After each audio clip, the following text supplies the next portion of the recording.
ఇక varicose veins నుండి విముక్తి పొందండి. ఎవిస్ వాస్కులర్ సెంటర్ ఇప్పుడు మన KPHP లో గ్రాండ్ ఓపెనింగ్ ఏప్రిల్ 4వ తేదీన.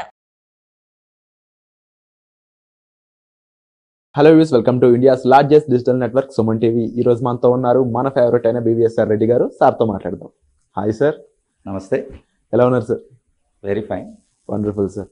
సార్, మనం ఉండే లైఫ్లో ముఖ్యంగా మన ఇల్లు అనేది మన జీవితాన్ని ఎక్కువగా డిసైడ్ చేస్తూ ఉంటుంది. మన చుట్టూ ఉండే వాతావరణం అదే కాబట్టి పాజిటివ్ ఎనర్జీ ఎంత ఎక్కువగా ఉంటే మనం అంత గొప్పగా లైఫ్లో రాణించవచ్చు. అది డబ్బు పరంగాను, ఆరోగ్యం పరంగాను, అలాగే సంబంధాల పరంగాను. అయితే దీనికి సంబంధించి వేదిక్ మహావాస్తు అని చెప్పేసి మీరు ప్రోగ్రామ్ రన్ చేస్తున్నారు కదా, దీని యొక్క ముఖ్య ఉద్దేశం ఏంటి? దీని ద్వారా జనాలు, ఆడియన్స్ ఏం నేర్చుకోవచ్చు అంటారు? Shiva Om, welcome to my home lucky home and Vedic Mahavastu and mind money psychology. ఇక్కడ వాస్తు అన్నది ఏంటంటే వా అస్తు అని అంటే అది ఎక్కడ ఉంటే అక్కడ మంచి చేస్తుంది అనేది అర్థం. మీరు మన పురాణాలు కానీ, మన ఇతిహాసాలు కానీ, మన చరిత్ర ఏదైనా తీసుకున్నా భూమి మీద మనిషి ఎక్కడైనా నాలెడ్జ్ తీసుకున్నాడా అని అంటే అది మన భారతదేశంలోనే తీసుకున్నాడు అని అంటే ఒకటే ఒక ఉదాహరణ చెప్తాను భారతదేశం ఎంత గొప్పది అని చెప్పడానికి. వేరే యాజ్ రెడ్ ఇండియన్స్ అని అంటే మనం ఇప్పుడు అనుకున్న సోకాల్డ్ వెస్ట్రన్ కంట్రీస్ గొప్పగా ఇన్వెంటరీస్ ఉండే అమెరికాలో పళ్ళు తినడం చెట్టెక్కి, అలాగే పచ్చి మాంసం తినడం, ఈ రెండు తప్ప వేరేవి తెలియదు మనిషికి. ఆ టైంలో మనము సింధు నాగరికతలో డ్రైనేజ్ కూడా వాడాం. అంటే మురుగు, మలమూత్రాదులు మురుగు పోవడానికి డ్రైనేజ్, నాట్ మామూలుది అండర్ గ్రౌండ్ డ్రైనేజ్. ఎంత అడ్వాన్స్డ్ అయి ఉండాలి, ఎంత అడ్వాన్స్. నేను నాగరికత చూసుకుంటే సివిలైజేషన్ అన్నది ఫస్ట్ మనదే వస్తుంది. అది సింధు నాగరికత, ఇప్పుడున్న పాకిస్తాన్లో వస్తుంది. సింధ్ నది పక్కనగా వస్తుంది. ఇది దేనికి మనం నిదర్శనం అని అంటే విశ్వగురు ఎప్పటికీ ఇండియానే ఉండేది, ముందు కూడా ఇండియానే ఉంటుంది అని అంటే అందరికీ కూడా ఒక దారి చూపించిన దేశంగా ఇండియా ఉంటుంది. కాబట్టి ఈ వాస్తు అన్నది ఇప్పటిది కాదు, కొన్ని వేల సంవత్సరాల క్రితమే మనిషి అమలుపరుస్తూ వస్తున్నాడు. మురుగు నీరు ఎటు పోవాలి, ఎటు వెళ్తే ఆ ఇంటికి మంచి జరుగుతుంది, ఎటు వెళ్తే ఆ ఇంటికి కీడు జరుగుతుంది అనేది ముందుగా తెలుసున్నాడు అన్నట్టు. కాబట్టి మైక్రోస్కోప్ పుట్టకముందే, అంటే మైక్రోస్కోపు రీసెంట్గా ఒక శతాబ్దం అంటే 100 years బ్యాక్ వచ్చింది, సైన్స్ డెవలప్ అయింది. మరి అంతకుముందు అయితే మైక్రోస్కోప్ లేదు. కాబట్టి ఇప్పుడు మనం మైక్రోస్కోప్ చూశాక ఇంటి బయట కాళ్ళు కడుక్కోవాలి, ఇంటి బయట చేతులు హ్యాండ్ వాష్ చేసుకొని రండి, లేకపోతే కరోనా వస్తుందని ఎప్పుడు చెప్తున్నాం. కానీ మీకు బాగా గుర్తుంటే పాతకాలంలో ఎవరైనా ఇంటికి వస్తానే చెమ్ముతో ఎదురు వెళ్ళేవాళ్ళు, ఇచ్చి కాళ్ళు చేతులు మొహము కడుక్కోమనేవాళ్ళు. ఇంకా ఏదైనా మనము అశుభ కార్యక్రమాలకి అంటే చావుకు కానీ వేదానికి వెళ్తే స్నానం బయట ఉప్పు నీళ్లతో చేసి లోపలికి వచ్చేవాళ్ళు. సముద్ర స్నానం మాట. ఉప్పు నీళ్ళు అంటే ఏంటండి? యాంటీవైరల్. ఇప్పుడు సైంటిస్టులు చెప్తున్నారు ఉప్పు నీళ్ళతో స్నానం చేయండి అని చెప్పేసి. సో ఈ నాలెడ్జ్ అనేది అఖండమైన నాలెడ్జ్ మన పూర్వీకుల ముందే ఉంది. ఆ నాలెడ్జ్లో ఒక భాగమే వాస్తు. ఇది సపరేట్గా చూస్తుంటారు అందరూ, సపరేట్గా కాదు. మనకి ఏవైతే పంచవేదాలు ఏవైతే మనం ఉన్నాయో ఈ వేదాల్లో నుంచే మనం తీసుకున్నదే వాస్తు అన్నట్టు. ఈ వాస్తుకు మనకు ప్రధానమైనటువంటి అంశం ఏంటి అని అంటే 5 పంచభూతాలు ప్లస్ నవగ్రహాలు, తర్వాత 45 మంది వాస్తు దేవతలు, ఇవన్నీ కూడుకున్నదే వాస్తు. అందరూ చాలా తక్కువగా చేస్తారు, ఏముందండి ఈస్ట్ వెస్ట్ నార్త్ సౌత్ ఏది అని చెప్పేసి. కానీ అలా కాదు. అది పైపైన చూసినప్పుడే మనం ఒక్కొక్క లేయర్ తీసుకుంటూ వెళ్ళే కొద్దీ మనకు ఇంకా ఇంకా ఇంకా మనకు తెలుస్తూనే ఉంటుంది. కాబట్టి మనం ఎప్పుడు కూడా నిత్య విద్యార్థి మాదిరే ఉండాలి. అంటే ఎప్పుడు కొత్తదనం నేర్చుకుంటూనే ఉండాలి. ఎప్పుడు కూడా ఎండ్ పాయింట్ అని ఉండదు విజ్ఞానానికి. ఇప్పటికీ కూడా ఎండ్ పాయింట్ అనేది ఉండదు. సో ఇంకొక భారతదేశం గురించి గొప్పగా చెప్పుకోవాల్సింది ఏంటంటే రసజ్ఞానము. మనకు రసాయన పట్టికలో ఎలిమెంట్స్లో మనకు 106 ఎలిమెంట్స్ ఉంటాయి. మనం హైడ్రోజన్, హీలియం, లిథియం, బెరీలియం ఇలా చూసుకుంటాం కదా, అలా ఉంటాయి. అందులో మనము గోల్డ్ ఏదైతే ఆరం అంటాం కదా, దానికి పక్కగానే ఐరన్ ఉంటుంది. కాబట్టి మన పూర్వీకులు రసజ్ఞానం ద్వారా దాంట్లో ఉండే ఎలక్ట్రాన్ ప్రోటాన్స్ను పెంచి ఇతర లోహాల నుంచి గోల్డ్ని తయారు చేయడం కూడా తెలుసుకోవాలి.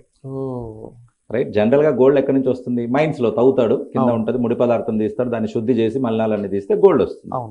ఇది మీరు చూస్తే మన భారతదేశంలో కేవలము 10% మైనింగ్ మాత్రమే ఉంది, గోల్డ్ మైనింగ్ తక్కువ. మన KGF అది కూడా ఇప్పుడు అయిపోయింది, ఇంకో కొన్ని చోట్ల ఉంది. ఎక్కువ మైనింగ్స్ వచ్చేసి బయట ఉన్నాయి, జమైకాలో, ఆఫ్రికా, కొన్ని చోట్ల అమెరికా, గోల్డ్ మైనింగ్స్ అన్నీ అక్కడ ఉన్నాయి. మరి ప్రపంచమంతా ఒక 1000 కేజీలు ఉందనుకుందాం, అందులో దాదాపు 700 కేజీలు ఇప్పుడు భారతదేశంలోనే ఉంది. ఎలా మరి అంత గోల్డ్ మైనింగ్ లేనప్పుడు గోల్డ్ ఎక్కడి నుంచి వస్తుంది? పైగా ఇంకొక విషయం నేను చెప్తాను మీకు. భారతదేశానికి దండయాత్రకు కానీ దాని మీద కన్ను పడని దేశం అంటూ లేదు. ఫ్రెంచ్, డచ్, బ్రిటిష్, మొఘల్స్, ఎవరైనా తీసుకోండి, పర్షియన్స్, ఎవరైనా ముందు భారతదేశం వైపు వచ్చారు. ఎందుకు అని అంటే ఇక్కడ అఖండమైన సంపద ఉండేది. మనం ఊరికే చెప్పలేదు, మనకు చరిత్ర తప్పుగా చూసి మనల్ని చేపిస్తున్నారు. కానీ ఇప్పుడు 2024 తర్వాత మోదీ గారు చరిత్ర అంతా మారుస్తున్నారు. మనది అఖండమైన చరిత్ర. నేను పుట్టిన రాయలసీమలో రాసులు కుప్పలుగా పోసి, అంటే డైమండ్స్ కుప్పలు పోసి కేజీల ప్రకారం అమ్మేవాళ్ళు. ఇప్పుడు ఒకటి పట్టుకుంటే 2 లక్షలు 3 లక్షలు అని చూపిస్తారు. కుప్పలుగా పోసి అమ్మేవాళ్ళు. అలా కింద పడిపోతాయి కదా, అప్పుడు మార్కెట్లో ఏదైతే మిర్చి పడినట్టు అలా పడిపోయినవి మరీ మైక్రోస్కోప్ పెట్టుకొని తవ్వుకుంటున్నారు ఇప్పుడు. అంటే అప్పుడు మార్కెట్ చేయగా పడిపోయినవి తవ్వుకుంటున్నారు అని అంటే ఆ టైంలో మనం ఎంత సంపన్నులము, ఎంత జ్ఞానం ఉండింటే మన దగ్గరికి వచ్చేది. సో వరల్డ్ ట్రేడ్ ఉండేది అన్నమాట. కాబట్టి అందరూ వచ్చేవాళ్ళు, అంతే కదా. అడుక్కునే దేశాలన్నీ భారతదేశం వరకు వచ్చేవి. అలా వచ్చిన వాళ్ళే వీళ్ళంతా. బ్రిటిషర్స్ మన దగ్గరికి వచ్చేసరికి వాళ్ళ ఏదైతే డాలర్ వాల్యూ కానీ ఇప్పుడున్న యూఎస్ దాన్ని కానీ $1 $10 వచ్చేలా ఉండేది అప్పుడు. ఇప్పుడు $1కి $80 వరకు పెంచుకుపోయారు. అని అంటే ఒక్కొక్కరు దోచుకుపోగా మిగిలింది ఇంత. కానీ ఇప్పటికీ కూడా 4వ మనకు గృహ తెరవలేదు. ఎక్కడిది? అనంత పద్మనాభ స్వామి. అది తెరిస్తే ప్రపంచంలో మళ్ళీ ఇప్పుడు కూడా ఇండియానే టాప్ ఉంటుంది, నెంబర్ వన్ ఉంటుంది. ఒకటి 100 దేశాలు 100 సంవత్సరాలు దోచుకున్నా కూడా ఇంకా సంపద ఉంది అని అంటే నిజంగా will should be very proud to be an Indian. అంటే అంత అఖండమైన సంపద, అంత అఖండమైన జ్ఞానం ఉంది. అందులో వాస్తు కూడా ఒక జ్ఞానము.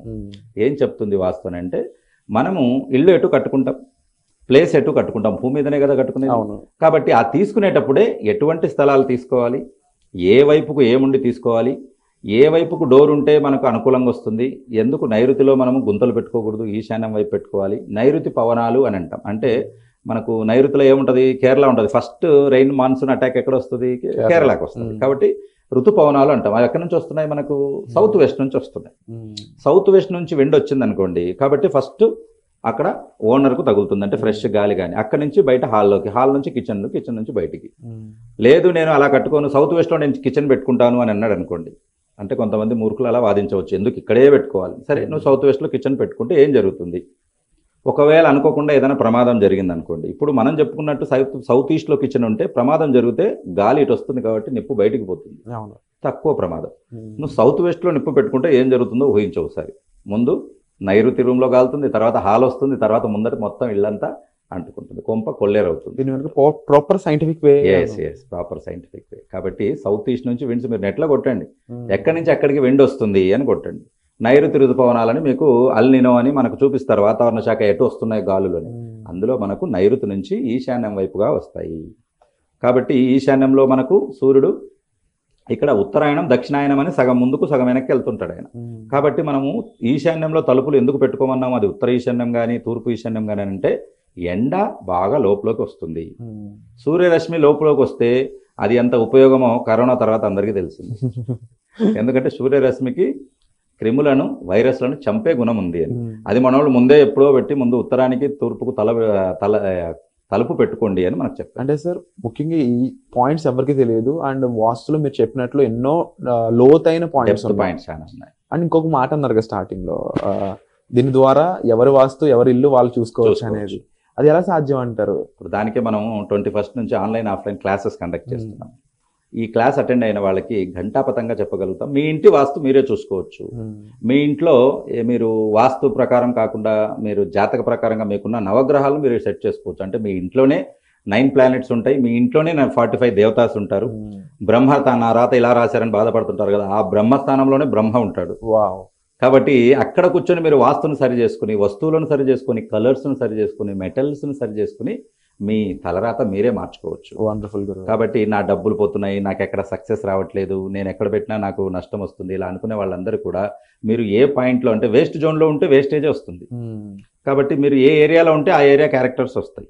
సైన్స్ ఏం చెప్తుంది? సబ్కాన్షియస్ మైండ్, మన ఇండ్లు మన సబ్కాన్షియస్ మైండ్ అన్నట్టు. కాబట్టి మీరు చూడండి, లండన్ కానీ ఈఫిల్ టవర్ పోండి, అక్కడ ఒక ఈఫిల్ టవర్ బొమ్మ తీసుకొని దీన్ని నేను హాల్లో పెట్టుకుంటాను లేకపోతే బెడ్రూమ్లో పెట్టుకుంటాను అన్నావు, నువ్వు పోయిందేమో ప్యారిస్కి వెళ్ళావు ఈఫిల్ టవర్ దగ్గరికి, కానీ ఇంటి గురించి ఆలోచిస్తున్నావు. ఎక్కడ పోయినా నేను ఇంట్లో అయితే అలా పడుకుంటుంటే, నేను ఇంట్లో అయితే ఇలా తింటుంటే అని. అంటే ఇల్లు మన సబ్కాన్షియస్ మైండ్, మన మైండ్లోంచి వెళ్ళలేదు. కాబట్టి అది సొంత ఇల్లు కానీ అద్దె ఇల్లు కానీ ఇంటితో మనకు అంత అడాప్షన్ ఉంటుంది. చాలా వరకు అసలు మనం దాన్ని తీయలేమన్నట్టు. అటువంటి ఇంటిని మనం పాజిటివ్గా మలుచుకుంటే మనకు పాజిటివ్ వైబ్స్ వస్తాయి. Wonderful sir. అండ్ మీరు చెప్పిన విధంగా నెగిటివ్ ఎనర్జీని తీసేయడానికి సంబంధించిన ఆ వాస్తు టెక్నిక్స్ అయి ఉండొచ్చు, ఆ నాలెడ్జ్ అయి ఉండొచ్చు, దీన్ని ఒక ప్రోగ్రామ్ ద్వారా, ఒక క్లాస్, ఒక వర్క్షాప్ ద్వారా మీరు జనాలకి ఇవ్వడం అనేది చాలా మందికి ఉపయోగపడుతుంది సార్. అండ్ తప్పకుండా మీరు ఈ వర్క్షాప్స్కి అటెండ్ అవ్వాలి అనుకున్నట్లయితే 21st ఏప్రిల్న ఇది ఆన్లైన్లోను అలాగే ఆఫ్లైన్లోను హైదరాబాద్లో నిర్వహించడం జరుగుతుంది అనమాట. సో దీనికి సంబంధించిన వివరాల కోసం మీరు డిస్ప్లే అవుతున్న నెంబర్స్ కాల్ చేసి మీరు ఇమీడియట్గా సార్ యొక్క టీంని అయితే కన్సల్ట్ చేయొచ్చు. సో దీనికి సంబంధించి ఎటువంటి డౌట్స్ ఉన్నా సరే కామెంట్ చేయడం మర్చిపోవద్దు. And wonderful information sir. Thank you so much. Suman టీవీలో మీ పర్సనల్ అండ్ బిజినెస్ ప్రమోషన్స్ కోసం కింది నెంబర్కి కాంటాక్ట్ చేయండి.